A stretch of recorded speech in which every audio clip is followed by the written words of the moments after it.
108 தங்க மாங்கனிகள். மன்னர் கிருஷ்ணதேவராயருக்கு அவருடைய தாயார் மேல் அன்பும் மரியாதையும் உண்டு. தாய் மேல் அளவு கடந்த பாசம் வைத்திருந்தார். அவரது தாயாருக்கு வயோதிகமாகிவிட்டபடியால் மிகவும் நோய்வாய்ப்பட்டிருந்தார். வைத்தியரை அழைத்து தன் தாயின் உடல்நிலையை பரிசோதிக்கச் செய்தார். பரிசோதனை செய்த வைத்தியரும், தங்கள் தாயார் அதிக நாள் தாங்க மாட்டார்கள், விரைவில் சிவலோக பதவி அடைந்து விடுவார்கள் என்று கூறினார். அதைக் கேட்ட மன்னர் வேதனையுற்றார். தன் தாயாரிடம் சென்று, அம்மா, உங்களுக்கு சாப்பிட எது மிகவும் ஆசையாக இருக்கிறது என்று கேட்டார். அதற்கு அவரது தாயாரும், மாம்பழம்தான் வேண்டும் என்றார். அப்போது மாம்பழம் கிடைக்கக்கூடிய காலமல்ல. இருப்பினும் தன் ஆட்களை அனுப்பி எங்கிருந்தாவது மாம்பழம் வாங்கி வர ஏற்பாடு செய்தார். ஆட்கள் மாம்பழம் வாங்கி வர புறப்பட்டனர்.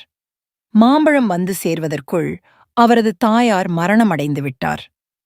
மாம்பழம் சாப்பிடாமலேயே தன் தாயார் மரணமடைந்தது குறித்து மன்னர் மிக வேதனை அடைந்தார்.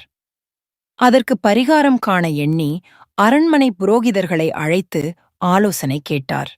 பேராசை பிடித்த புரோகிதர்களும், மாம்பழம் சாப்பிடாமல் இறந்ததால் அவரது ஆன்மா சாந்தியடைய தங்கத்தால் 108 மாங்கனிகளைச் செய்து 108 புரோகிதர்களுக்கு கொடுத்தால் சரியாகிவிடும் என்றனர். மன்னரும் அதற்குச் சம்மதித்தார். 108 மாம்பழங்கள் தங்கத்தால் செய்ய ஏற்பாடு செய்தார். சில நாட்களில் தங்க மாம்பழம் தயாரானது. அவற்றை 108 புரோகிதர்களுக்கு மன்னர் கொடுத்தார்.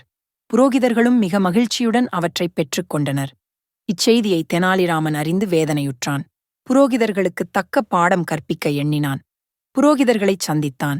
என் அம்மாவிற்கு திதி வருகிறது. அதற்கு தாங்கள் அனைவரும் வந்து புரோகிதம் பண்ணுங்கள். என்னால் முடிந்தளவு தருகிறேன் என்றான். புரோகிதர்களும் மகிழ்ந்து தெனாலிராமன் வீட்டிற்கு வந்தனர். அவனும் புரோகிதர்களை வரவேற்று உட்காரச் செய்தான். பின் கதவுகளை நன்கு தாழிட்டு பூட்டிக் கொண்டான். ஏற்கனவே நன்கு பழுக்கக் காய்ச்சிய இரும்புக் கம்பியால் ஆளுக்கு ஒரு சூடு போட்டான். புரோகிதர்கள் ஐயோ அம்மாவென்று கதறினார்கள். பின் மன்னரிடம் சென்று முறையிட்டனர். இதை பார்த்த மன்னர் தெனாலிராமன் மீது அளவிலடங்காக் கோபங்கொண்டார். பின் தன் பணியாட்களை அனுப்பி தெனாலிராமனை இழுத்து வரச் செய்தார். தெனாலிராமனை பார்த்ததும், ஏனடா புரோகிதர்களுக்கு இவ்வாறு சூடு போட்டாய்? மன்னாதி மன்னா, என்னை மன்னிக்க வேண்டும். நான் சொல்லுவதை தாங்கள் கவனமாக கேட்க வேண்டுகிறேன். என் தாயார் உடல் நலமில்லாதிருந்து இறக்கும் தருவாயில் வலிப்பு நோய் வந்துவிட்டது.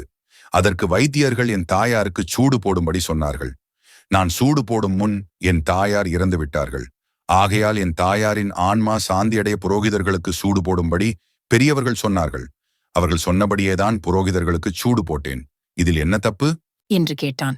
இதைக் கேட்ட மன்னர் கோபம் கொண்டு, என்னடா தெனாலிராமா, இது முட்டாள்தனமாக இருக்கிறதே.